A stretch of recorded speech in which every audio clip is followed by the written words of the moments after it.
So, Miguel Palmer, you're going to be fighting this weekend in Sudbury. What do you think of that? I'm super excited. Right I on. feel ready. I feel prepared. This is your third fight, Yes. and you got a 1-1 record, eh? Yeah. But you've been off for a little bit. Yeah. Why? I've been off because my last fight was a provincial fight. I ended up losing, and I wanted to be prepared for my next time when I go in the ring, be able to really express myself and show my friends and my fans and my team members what I've learned. Walk me through your win, and then we'll talk about your loss. So starting with my win, that was at Quest for the Voyager Day title number 2. Right on. I was there. Sorry? I was there. Sorry. Didn't mean to interrupt you. Well, at that fight, I ended up, I was really nervous for it.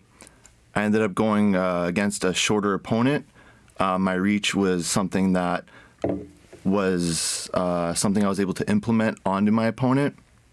I ended up winning by TKO in the second round due to a stoppage, I believe, because his nose was broken and they needed to Do stop some repairs? the fight. Yeah. Yeah. So you made him leak, and you won. Right on. Yeah, I was at that point, first fight, very nervous, adrenaline dump.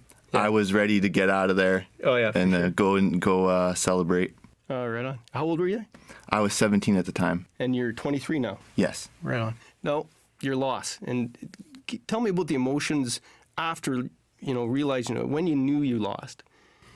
I felt as though I lost in the first round. I came off strong at the beginning. First punch this guy gives me rings my bell, and I went, oh gosh, What am I doing here? I thought every single punch that he threw was like that, and I thought I was going to be in trouble the entire match. But I guess the adrenaline wasn't in me yet, so afterwards when he was hitting me, I didn't feel it as much, and I started to get a little bit more confident, but I was throwing slow kicks. Yeah. And since I wasn't committing with my kicks and trying to bring them back, he ended up catching my kicks and sweeping me. Oh, yeah. And with that mix of emotion, of panic, I actually ended up breaking inside the ring and tiring myself out. Oh, so you learned from it, because it sounds like you know exactly what happened. Oh, definitely. When it comes to fights, you're always trying to analyze where your wrongdoings are and what you're doing right. And I've thought about it hundreds of times. I've played it right through my head hundreds of times. I want to be comfortable with the idea of losing, because that's a possibility that I take and a chance that I take every time I step in there. Well, it's a learning thing. Everything's a learning thing. Every moment, every day, eh? Yes. Right? And you just have to apply what you learn from one day and then the next, and things can improve in small amounts. Right? Definitely. So do you know who you're fighting Saturday? Yes. I'm fighting Dennis Labie. I don't know if I'm pronouncing his last name correctly. How's it spelled? Labbee. Yeah. Labby, man. Labby. Yeah, I'm from Cape Rall, so it sounds familiar. Yeah. Oh, okay. Well, I'm not actually from Cape Rall. I lived there the longest during my youth there, between grades 7 and 11. But formative years, anyways. Went to Cape Rall High. You went to Odyssey here in North Bay. Yes, that's correct. Well, how was that as a school? What did you think of that? Very small school. It was good, though, because I liked the idea that there was less students. Therefore, it was more personal with the teachers. You got to experience more. It was. It's like having coaches right there. Yeah, exactly. More one-on-one. Yeah, and they get to know how you learn and what you need to progress. And that suited you, because some people, it suits them to be in a big school. That's true. They like to hide in the numbers. Yeah, I've never had the experience, so I don't know if that would be that would have been best for me. But I've went to college here at Canadore College, and I like it small. Yeah. What are you taking at Canadore, or what did you take? I took police foundations. Oh yeah, right on. You going to be a police officer someday, or? I'd rather be a fighter. Yeah. Well, okay, but as a backup plan. As a backup plan, definitely.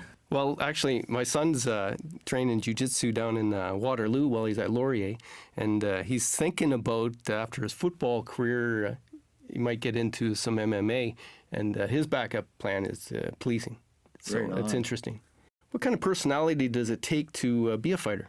I think for personality, you need to have aggression, some aggression, but controlled aggression. It needs to be a disciplined and humble personality, because if you have too much of an ego and you bring yourself into that type of environment, you're going to be disappointed every single time. You definitely need... Well, you won't have the respect of other fighters. Yes. That's Yeah. for sure. And you can implement that with the aggression of your style. But with the ego needs to be flexible.